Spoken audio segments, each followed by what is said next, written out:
Dale here to share again around the scriptures, and I hope you're doing well on this Friday, that the Lord is near. I know He's near, but that you feel that He is near to you. His presence is near.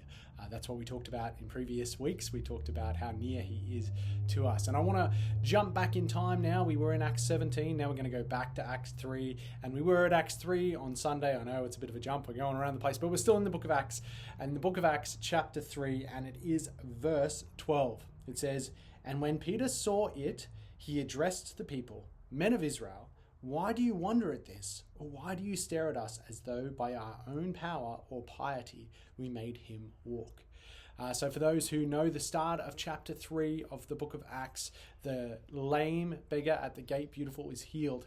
Peter says, "Silver and gold I don't have, but what I do have I give to you in the name of Jesus Christ. Rise up and walk." It's a powerful moment. From there, he goes into the next part of the temple, which is Solomon's portico. We're going to talk a little bit about Solomon's portico on Sunday. So if you want to know about that, come along on Sunday. But they went into Solomon's portico and they preached. And then as they were preaching, all these people had gathered. And this is where Peter says, "And when Peter saw it," when all these people were gathering to hear them, after they'd healed this man, they said, "When Peter saw it, he addressed the people, 'Men of Israel, why do you wonder at this? Or why do you stare at us as though by our own power or piety we have made him walk?'" Two really interesting parts of that, because Peter highlights two significant things there, power and piety. Yes, we've got the alliteration going, power and piety, but as if Peter and John had healed this man by their own power. No, it's by the power of Jesus, or by their own holiness, their own piety, their own element of religious holiness that was so special. No, none of that. It wasn't them. It was Jesus. It was Jesus's power and Jesus's piety, if you want to put it that way, but probably Jesus's holiness, his awesomeness, his incredible nature, which is perfection. It is holiness. That is what healed this man, not anything that Peter and John did. And you might argue, I know people have argued, that of course Peter did something in the process. Yeah, he did. He believed, he trusted, and he said, "What I have that God has given to me, I give to you." So he was involved. He was partnered in that relationship. And we have talked about that word a lot in the last few weeks at Cross Life Helensvale, koinonia, partnership, fellowship. We've talked about what that means to partner with each other and partner with God. And that's what mission is. It is us on mission with God, partnered with him.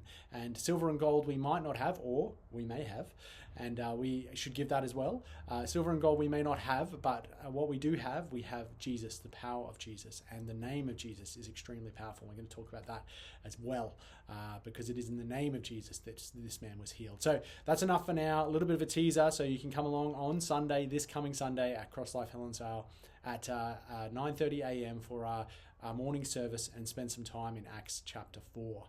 So bless you. Hope you can do that. There's a lot happening today in the life of the church outside of Sundays. One of those things is there's an Alpha night away. So there's almost 15 of us going away tonight, which is exciting for our Alpha, for those that have been wondering what's been happening with that. So opportunity to go away for a night. It's been a part of the plan since the very beginning, and this is one of the things that you do, and it's a great night away. So that's happening tonight, as is the Compassion Connection dinner, the Flourish dinner, I should say, for Crossroads, which is going to be a great opportunity. I know there are a number of church and non-church people who will be going to that tonight. So great things happening in those spaces. And of course, our youth groups are running. Upper Coomera and Helensvale are running tonight as well. So lots of exciting things. Tomorrow morning is 12 baskets here at the church, and also here at the church tomorrow morning. It's going to be a bit of fun, is the 30-year anniversary of the founding of Young Discoverers Childcare. So lots happening in the next little while, not only in this building that I'm sitting in right now, but in our church family more broadly across the campuses. So might I encourage you to be involved in any and all of those things. But I look forward to hopefully catching you as we worship together as a worshiping community on Sunday. Bless you until then.